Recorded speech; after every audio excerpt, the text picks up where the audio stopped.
Trigonometry. देखिए sir, अगर आपने चैप्टर 8 जो ट्रिग्नोमेट्री है, अगर उसका बेसिक आपको याद है, जैसे कि रेशियो ऑफ ट्रिग्नोमेट्रिक रेशियो है ना, साइन थीटा क्या हो गया, कॉस थीटा, टेन थीटा, अगर याद है आपको, ठीक है। पहली बात। दूसरी बात, अगर आपको ये वैल्यू पता है कि साइन 30 की वैल्यू, कॉस 30 की वैल्यू, या साइन 45 की वैल्यू, कॉस 45 की वैल्यू, इन सब की जितने भी ट्रिग्नोमेट्रिक रेशियो हैं, अगर उनके एंगल के वैल्यू यानी 0 डिग्री, 30 डिग्री, 60 डिग्री, 45 और 90 ये पता है, तो आपको ये चैप्टर करने में ज़्यादा दिक्कत होगी नहीं। और एग्जाम में यहाँ से आपके पास क्या आएगा, एग्जाम में यहाँ से आपको देखने को मिलेगा लगभग अप्रोक्स एक 3 से 4 नंबर का सवाल देखने को मिलता है। वैसे तो बेसिकली मिलता है 4 नंबर का ही देखने को मिलता है, पर इस बार उन्होंने क्या किया था, आई थिंक इस बार उन्होंने 1-2 नंबर में डाल दिया, पर बेसिकली यहाँ पर ना एक बड़ा सवाल आता है 4 नंबर का, और वो तो आसान है। और ये पूरे मैथ की बुक में सबसे छोटी एक्सरसाइज है, क्योंकि इसमें सिर्फ 9.1 ही है, गिनती के 16 क्वेश्चन है। तो अगर बेसिक कॉन्सेप्ट समझ जाओगे तो चैप्टरों को सोल्व करने में दिक्कत नहीं आएगी आपको, है ना। देखिए बेटा, तो क्या है प्यारे बच्चों, अगर बात करें इस चैप्टर में देखना क्या है ना, सिंप्लीफिकेशन ट्रिग्नोमेट्री, इसको ना आम भाषा में हाइट एंड डिस्टेंस वाला टॉपिक बोल सकते हैं, हाइट एंड डिस्टेंस।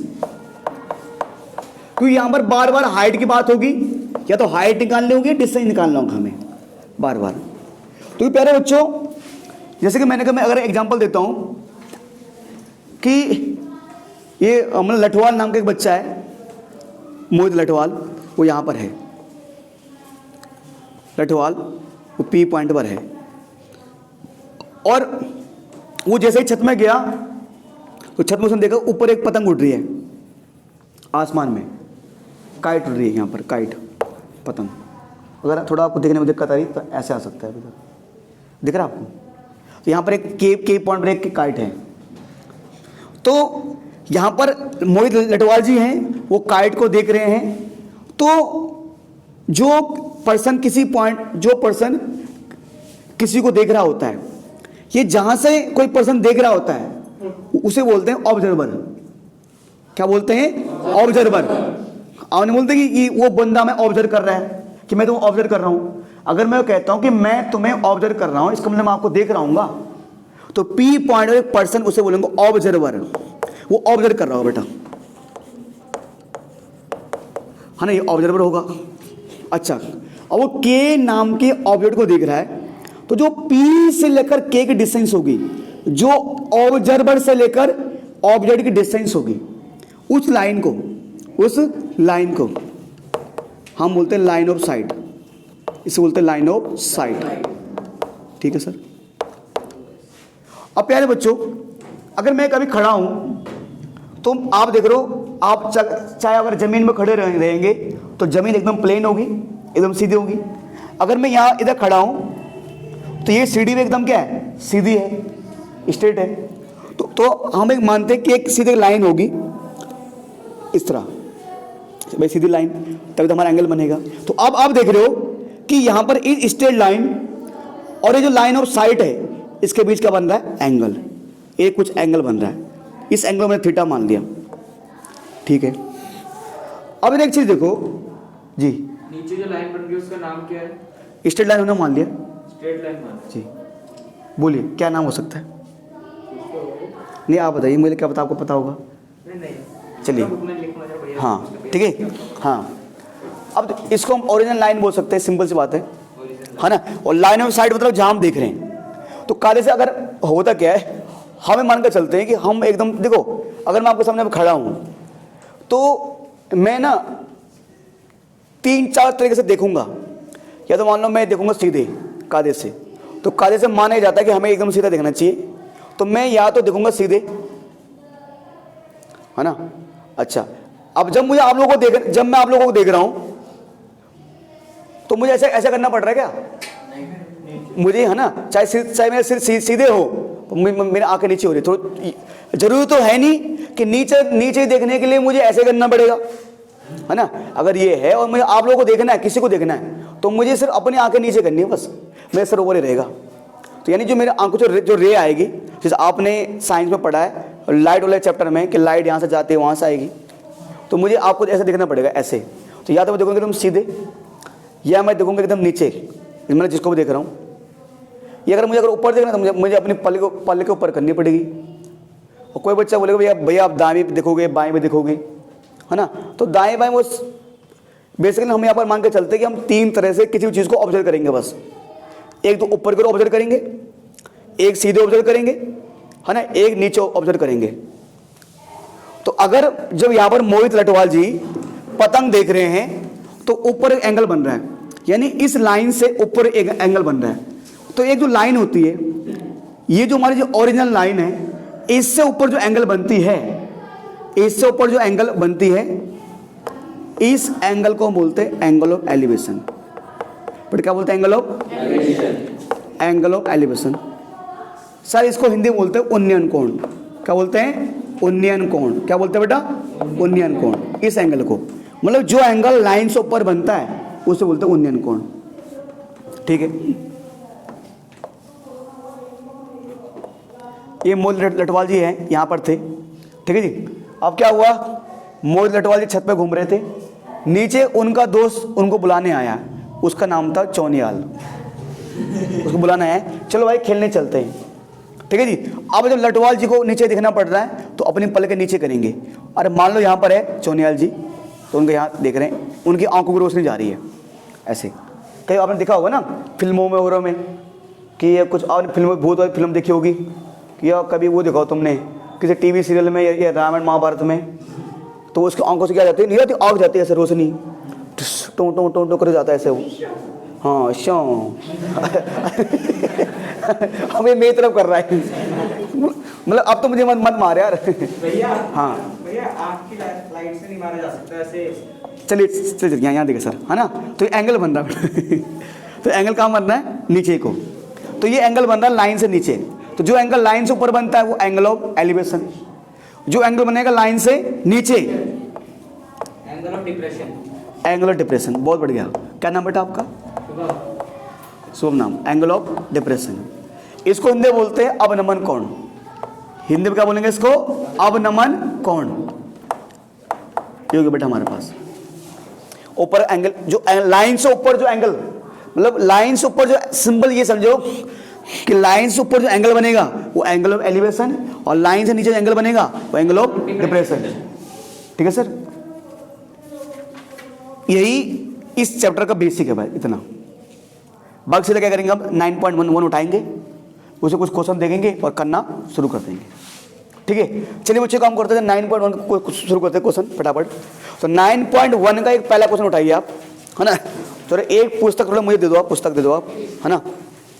अब है ना जी सर। अब एक्सरसाइज 9.1 उसका पहला क्वेश्चन, है ना बेटा। अगर हम एक्सरसाइज 9.1 का पहला क्वेश्चन देखूं मैं, यहाँ पर क्या है, ध्यान से पढ़िए बेटा इसको। तो अब बेटा आप इस एक्सरसाइज को तब आसानी से कर पाओगे अगर आप सवाल को 1 बार 2 बार 3 बार पढ़ो। जब पढ़ोगे तो ही आपके समझ में कुछ चीज़ें आएंगी। तो सवाल को क्या करना है, हमें क्वेश्चन को 1 2 3 4 5 बार पढ़ना है। क्योंकि अगर आप सवाल की मीनिंग समझ गए तो आप सवाल को फिगर समझ गए। मेन है सवाल की फिगर बनाना। फिगर बन गया, सवाल सोल्व हो गया। बेटे एक बार देखते हैं क्या लिखा हुआ है। A circus artist is climbing a 20 metre long rope which is tightly stretched and tied from the top of vertical pole to ground. Find the height of the pole if the angle made by the rope with the ground level is 30 degree. बेटा क्या कह रहा है, कहता है a circus artist climbing a 20 meter long rope. Long rope, एक circus का एक है ना, जो आपका सर्कस लगता है, जो करतब दिखाता है, उसमें एक आर्टिस्ट, एक कलाकार है, वो 20 मीटर लंबी रस्सी पर चढ़ता है। अब यह तो ऐसा हो सकता है भाई कि मान लो रस्सी ऐसी होगी, 2 खंबे होंगे और उनके बीच में ऐसे रस्सी बांधी होगी और यहाँ चढ़ रहा होगा ऐसे करते करते। ये तो ऐसे होगा, ये ऐसा होगा, मान लो एक खंबा यहाँ पर है और उस खंबे पे रस्सी बांधी होगी और उस रस्सी का मान लो एक खंबा है, तो रस्सी को यहां बांध दिया, एक रस्सी का किनारा यहां बांध दिया और एक किनारा कहां बांध दिया, जमीन में। तो या तो रस्सी ऐसी कुछ थोड़ी टेढ़ी सी होगी, या वो रस्सी ऐसी होगी सीधी। मतलब या तो ये एक स्क्वायर बनाएगी, रेक्टेंगल बनाएगी, या फिर एक ट्रायंगल बनाएगी। बहुत बढ़ गया, बहुत बढ़ गया। ठीक है, बहुत सुंदर, बहुत सुंदर। ठीक है जी, आगे बोल रहा है which is tightly stretched and tied from the top of vertical pole, book में देखो, टू द ग्राउंड। वो कह रहा है कि अब उसने पूरी बात खोल दी। अब उसने यहाँ पूरे पत्ते खोल दिए कि भैया जो रस्सी को बांधा गया है वो पोल के टॉप से कहां बांधा गया है, ग्राउंड में बांधा गया है, ये बोल रहा है वो। चलिए सर, जैसे वो कह रहे हैं हम वैसे कर लेते हैं, हमें क्या क्या दिक्कत है। तो वो कह रहे हैं सर ये पोल है, ठीक है, ये पोल था मान लो, तो रस्सी को यहां से लेकर यहां कहीं बांधा उन्होंने ऐसे, ये रस्सी है मान लो। तो मान लो कोई ए बी नाम का ये पोल था, ये ए सी एक रस्सी है ना, और इनको मैंने जोड़ दिया। ठीक है, आगे देखते ना, मान लो ए बी खंबा था, इस खंबे से लेकर जमीन तक एक रस्सी बांधी थी, लिख दिया मैंने, ए सी रस्सी हो गई। आगे क्या कर रहा है, if the angle made by the rope with the ground, if the angle made by the rope with the ground is 30 degree. If the angle made by the rope, जो रोप रस्सी तो ये नहीं, जो रस्सी द्वारा जमीन के साथ, रस्सी द्वारा जमीन के साथ जो एंगल बन रहा है, जो कोण बन रहा है, वो बेटा कितने डिग्री का है, ये 30 डिग्री का, ये 30 डिग्री का। खत्म करे, क्या निकालो, है ना, क्या निकालना है, है ना, निकालना क्या है, हाइट, है ना, with the ground is 30 degree. तो हमें निकालना वही चीज ना, तो इसमें बोला, क्लियर बोला बेटा, इसमें फाइंड हाइट बोला होता। रस्सी क्या कह रहा है, find the height of the pole, pole की हाइट क्या होगी। देखो बेटा क्या करना हमें, कि ऐसे क्वेश्चन कैसे करो बेटा। हाँ, अच्छा रस्सी का लंबा क्या तेरे के 20 मीटर, ठीक है बेटा। आप प्यारे बच्चों ऐसे जितने भी क्वेश्चन होंगे, तो सबसे पहले ना आपको ये मान के चलो, जब भी आप कोई क्वेश्चन करते हो तो ये मान के चलो कि टीचर को कुछ नहीं पता कि मैंने क्या लिखा है, तो आपको उनको एक्सप्लेन करके लिखना पड़ेगा कि हाँ ये जैसे मानो तो क्या लिखना पड़ेगा, ये प्रॉपर लिखना पड़ेगा आपको। ये पूरे आपके क्वेश्चन का पार्ट है ये, तो पूरा प्रॉपर मैं एक क्वेश्चन आपको बता रहा हूं कि प्रॉपर कैसे सोल्व करना है आपको, ताकि आपके एग्जाम में उसमें पूरे क्वेश्चन मिले, पूरे मार्क्स मिले उसमें। तो जैसे मैंने मान लिया कि let A B be a pole, let A B be a pole, A B एक पोल है, कितने मीटर का नहीं पता, ए बी बी अ पोल नहीं दिया, है ना, A B be a pole, A B को अच्छा एच मान लो, है ना, चाहे एच मान सकते हो आप, चाहे ऐसे रहने तो क्या दिक्कत है ना। Let A C be the rope है, वो रस्सी है, ऑफ 20 मीटर, कि मान लो ए सी रस्सी है, उसकी लंबाई क्या है 20 मीटर है, और आपका ये दे रखा है कि एंगल ए सी बी बेटा कितनी डिग्री का, 30 डिग्री का। ये हमें जानकारी लिख दी है, ये ए बी पोल है, ये रस्सी है, ये एंगल बन रहा है। बस प्यारे बच्चों, अब आपको यहाँ पर ट्रिग्नोमेट्री का यूज करना है, ठीक है, और ये जाहिर सी बात है ये 90 डिग्री एंगल होगा ग्राउंड के साथ।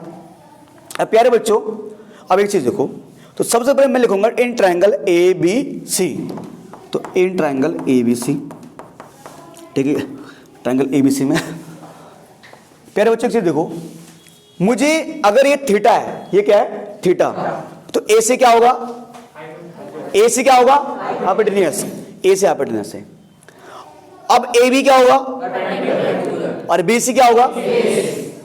अब आप ये बताइए, जब भी हमें ना पहले चेक करो आपको निकालना है क्या है, आपको निकालना है ए बी, क्या निकालना है ए बी, हाइट निकालनी, ए बी है एच, ए बी है एच, और आपको गिवन क्या दे रखा है ए बी, मतलब ए बी क्या है परपेंडिकुलर, ए बी क्या है परपेंडिकुलर, और ए सी क्या है हाइपोटेन्यूस। तो आपको यार परपेंडिकुलर निकालना है, ये निकालना है। तो ऐसे क्वेश्चन में आप एक चीज ऑब्जर्व करिए कि हमारे पास बहुत सारे ट्रिग्नोमेट्रिक रेशियो होते हैं, एक होता है साइन थीटा, एक होता है कॉस और टेन, सेक, कोसेक, कॉट। तो इनमें से इन 6 में से किसी एक का फॉर्मूला मुझे यूज करना होगा। ये समझ नहीं आता किसका करें, पर एक तरीका है, आप ये देखो कि आपको उन 2 साइडों को देखना है, जो एक साइड मुझे गिवन होती है, जो एक साइड क्या होती है गिवन, और जो दूसरी निकालनी है। तो गिवन क्या है एच, गिवन क्या है एच, हाइपोटेनस निकालनी क्या है पी।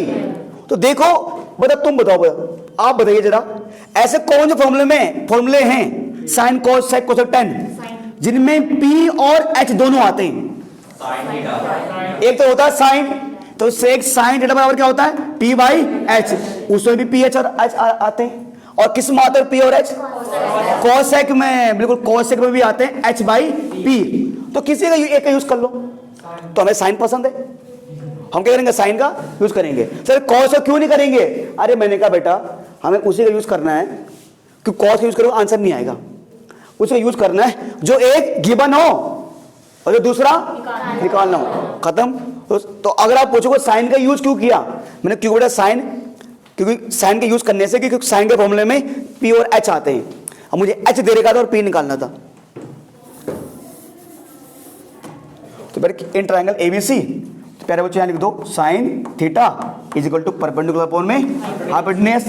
तो यहां पर थीटा कितने डिग्री है 30 डिग्री, और यहां पर परपेंडिकुलर कौन है ए बी, और बेस कौन है ए सी। मेरी दिक्कत कुछ आपको नहीं है? भैया बेस हाइपोटेनस है, हाइपोटेनस हो गया एसी सही लिखा है P by H, A B P A C hypotenuse, A B by A C. क्या हुआ बोले बोलिए बोले सर कोई दिक्कत है? हाँ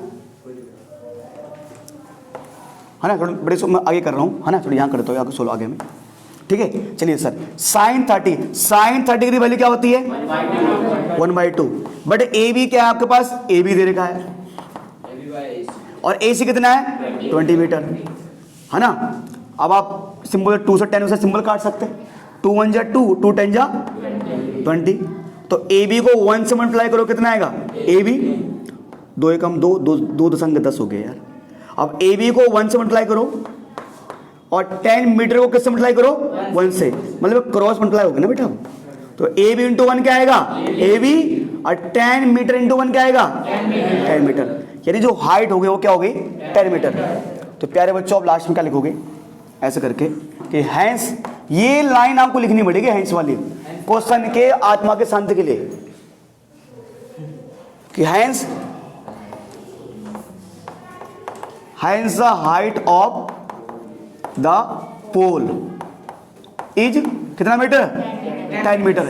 हिंदी में अतः पोल की लंबाई, अतः पोल की लंबाई क्या है 10 मीटर है।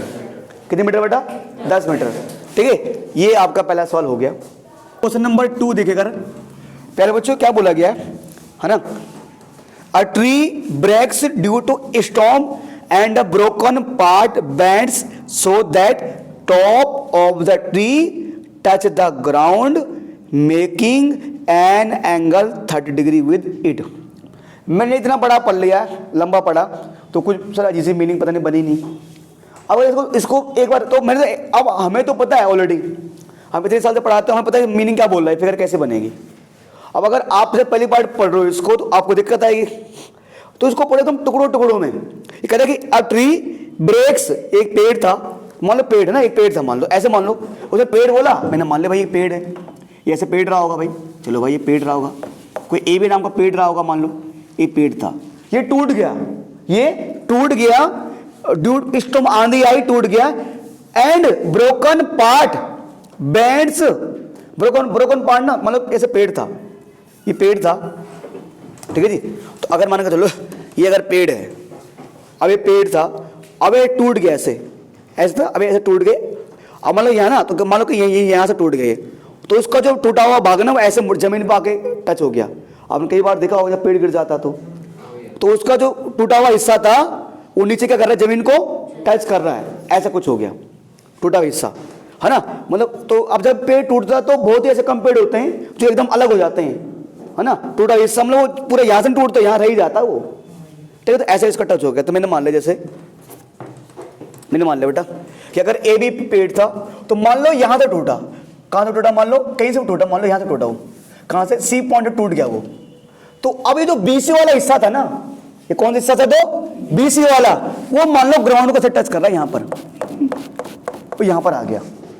ऐसे बता था मैंने, अगर ये मान लो ये तो ऐसा था, तो वो वाला हिस्सा क्या था, अगर पेड़ ऐसा था, पूरा पेड़ ये था तो जो ऊपर वाला हिस्सा था ना पेड़ का, वो टूट कर क्या कर रहा है, ग्राउंड जब टूटा तो पहले समझो ये पहले हिस्सा था, मान लो पहले ऐसा था, मान लो पेड़ ना, मान लो पहले पूरा ए बी पेड़ था, अब ये तो टूट गया तो ये रहा नहीं, अब तो ये हिस्सा ऊपर ऐसे था पहले, अब क्या हो गया, टूट कर नीचे ग्राउंड को टच कर रहा है, ठीक है। तो मतलब इसका मतलब क्या है, मतलब इसका नाम डी, तो ग्राउंड को टच कर रहा है डी पर, तो इसका मतलब ये है कि जितना बीसी है, अरे बीसी वाला हिस्सा ही तो सीडी है, वही वाला हिस्सा तो टूट कर ग्राउंड को टच कर रहा है, तो इसका मतलब जितना क्या है, जितना बीसी है, जितना उतना क्या है, सीडी, यही बात है।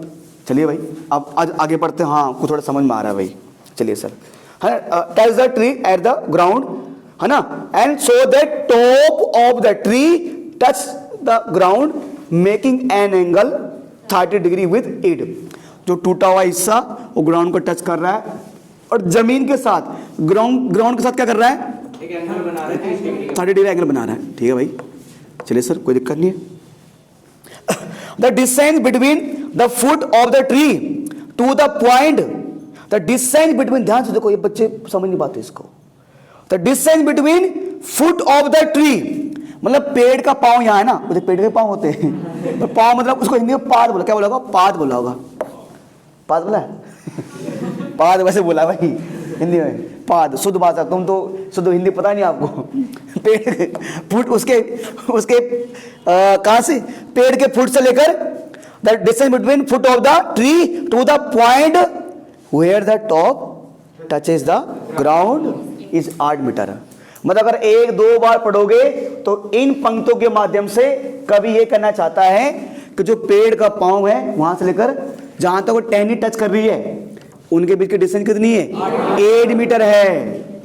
आप सब क्या बोल रही हैं, find the height of the tree, पेड़ की हाइट, पेड़ की हाइट, मतलब यहां पेड़ की ओरिजिनल हाइट की बात कर रहा हूं, पूरी जो पुराना है ना, कि पेड़ की हाइट क्या रही होगी, पेड़ की हाइट क्या रही होगी, पूरा ए बी है ना, ये कह रहा है बेटा।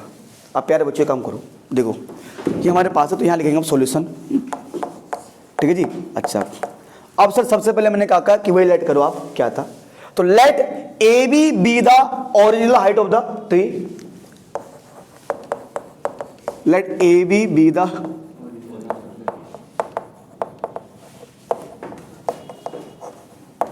Original height of the tree. Hindi में ऐसे बोल सकते हैं, माना कि ए बी पेड़ की वास्तविक ऊंचाई है, माना कि ए बी पेड़ की वास्तविक ऊंचाई है, ठीक है। और C D, let C D be the broken part, C D be the broken part of the tree, है ना। मान लो कि सी डी पेड़ का टूटा हुआ भाग है, जाहिर सी बात है। और समझो बच्चों को पता है कि बी सी किसके बराबर है, सी डी, कि टूटा हुआ हिस्सा तो नीचे आया। आज समझो बच्चों को यह भी पता है कि एडी कितना है, एडी कितना है, 8 मीटर। ये आपको लिखना पड़ेगा, ये मसाला है। देखो ना कि कभी आपको अगर अपने मम्मी पापा को मनाना होता कुछ चीज़ के लिए कहीं भी, तो आप मान लो अगर बच्चे हैं तो पहले क्या करते हो आप, उनका काम करते हो, जो भी बोलते हैं कि मम्मी बोलते बेटा थोड़ा चाय बना दे, फिर बर्तन कर दे, पापा बोलते बेटा सिर दबा दे मेरा, है ना, गला है ना, ये कुछ भी पापा मम्मी, है ना, आप पता है ना। तो वही चीज़ है। तो अगर आपको एग्जामिनर को खुश करना है, आपको मार्क्स मिलाने हैं, जाहिर सी बात है, पूरा खेल मार्क्स के लिए तो है ये, टीचर को भी करना ही पड़ेगा, है ना। तो ये आपको अच्छा ये लिखना पड़ेगा इनके बारे में ना, ठीक है। और ये लिखो बेटा एंगल, तो अगर कोई बोलेगा अगर मान लो इस एंगल सी डी ए, या चाहे डी ए बी बोलो, डी ए सी बोलो, तो एंगल ए डी सी मान लो, angle A D C 30 degree है। तो अगर आप कोई बच्चा एंगल में इतना एग्जाम में इतना करके आ जाता है तो मान के चलो उसको 1 से 1.5 नंबर पक्का है। बताओ 1 से 1.5 नंबर। अभी तो आगे सोल्व करना है। यहाँ देखिए बेटा, अब सबसे बड़ी समस्या आपकी यही है ना, यहाँ फोकस लगाइए आप, है ना। तो ये 1 से 1.5 नंबर पक्का आपका, मतलब आपको गारंटी के साथ बोल रहा हूँ कि अगर आप हर एक सवाल को अटेम्प्ट भी कर, थोड़ा अटेम्प्ट कर देते हो ना, बेसिक कि इतना लिख के, तो भैया 28 नंबर तो कहीं जाते ही नहीं आपके। बच्चा फेल तो हो ही नहीं सकता। बच्चे का फेल होने का सबसे बड़ा कारण क्या है, बेसिक नहीं बताओ, अटेम्प्ट नहीं करता पेपर। ये कारण है, फेल तो हो नहीं सकते आप। सीबीएसई का रूल है कि भाई हर एक स्टेप को क्या दो, नंबर दो। फिगर भी बनाया, चाहे 1/4 देगा चाहे 1/2 देगा, और अगर अच्छा टीचर होगा तो 1 भी दे देगा। हाँ भाई, पर करो तो सही, उस लायक तो बनो, उसके लिए आपको कुछ क्वेश्चन को पढ़ना पड़ेगा बार बार। ठीक है सर, ये हो गया, ये बन गया। अब प्यारे बच्चों सब कुछ लिख दिया हमने, मसाला लगा दिया। ठीक है जी, अब मसाला लगा दिया। अब जब आप मसाला लगा लेते हो पेरेंट के साथ, अब फिर सीधा सीधा आपको अपनी बात बोलनी है ना। अब मुद्दे पे आ जाओ। अब इस ट्रायंगल लो, है ना। इन ट्रायंगल कुछ बोलो, ए साइड ट्रायंगल का नाम लो बस। तो in triangle C A D, in triangle C A D, in triangle C A D. तो अब देखो बेटा, अब सर है ना, अब अगर बात की जाए, है ना बेटा, अगर आप बात करें ये, अब हमें सी ए डी निकालना है। अब वो करें पेड़ की ओरिजिनल हाइट निकालो। तो एक काम कर लेते हैं पहले ना, अगर जब हमें ए बी की हाइट निकालनी है तो उसके लिए हमें ए सी पता होना चाहिए। पहले क्या पता होना चाहिए, ए सी। पहले ए सी निकाल लेते हैं। तो ये हो गया हमारे लिए बेस, और ये हो गया हमारे लिए परपेंडिकुलर। तो ऐसा कौन सा ट्रिग्नोमेट्रिक रेशियो है जिसमें परपेंडिकुलर और बेस आता है, tan आता है बेटा। तो यानी हम लिखेंगे in triangle C A D tan theta बराबर परपेंडिकुलर अपॉन में बेस। tan बेटा कितना डिग्री बन रहा है यहाँ पर, 30। बेटा परपेंडिकुलर कितना है यहाँ पर, AC कितना है, AC। अब बेटा बेस कौन है, AD। आप बहुत अच्छे बच्चे यार, ठीक है। tan 30 बेटा, tan 30 की वैल्यू क्या होती है, बहुत बढ़िया बेटा। बेटा AC क्या दिया हुआ है, कुछ है नहीं। बेटा AD कुछ है, 8 मीटर। प्यारे बच्चों आप क्रॉस मल्टीप्लाई कर दो, √3 को AC से मल्टीप्लाई करो क्या आएगा, √3 AC। 8 मीटर को 1 से मल्टीप्लाई करो क्या आएगा, 8 मीटर। बेटा √3 मल्टीप्लाई में राइट साइड से क्या हो जाएगा, डिवाइड में 8 मीटर अपॉन में √3। अब प्यारे बच्चों आप एक समझ लो, जब आप जो ये इस चैप्टर में जितने भी क्वेश्चन आएंगे तो आपको क्या करना है कि जो रूट होगा उसको आपको डिनोमिनेटर में नहीं छोड़ना। मतलब रूट नीचे नहीं रहना चाहिए, रूट का नंबर। तो रूट का नंबर को मुझे हटाना है, तो मुझे क्या करना पड़ेगा, रेशनलाइज। √3 ऊपर ही मल्टीप्लाई और √3 नीचे मल्टीप्लाई। तो पहले 8 मीटर को √3 से मल्टीप्लाई करें क्या आएगा, 8√3। और √3 को √3 से करो कितना आएगा, 3। ये AC की हाइट आ गई 8 अपॉन में 3, 8√3 अपॉन में 3 मीटर, ये आ गया। पर मैंने कहा बेटा अब मुझे AC है ना, मुझे तो पूरे AB की हाइट निकालनी है, मैंने AC निकाल लिया। अब मुझे क्या चाहिए, BC। क्या चाहिए, BC। भैया BC कैसे निकाले, पर हमें पता है ना जितना BC है उतना क्या है, CD निकाल लोगे तो BC भी आ जाएगा। तो एक काम करो, अब CD निकालने के लिए 2 तरीके हैं। या तो देखो आप परपेंडिकुलर निकाल चुके हो, बेस भी आपके पास है, तो पाइथागोरस थ्योरम से CD निकाल दो, एक तरीका ये। अगला तरीका ये कि यार हमें ना AD दे रखा है और CD निकालना है, तो AD क्या है, बेस, और CD क्या है, हाइपोटेन्यूज। तो किस ट्रिग्नोमेट्रिक रेशियो में B और H दोनों आते हैं, एक तो आते हैं कॉस और एक आते हैं सेक, दोनों में आते हैं।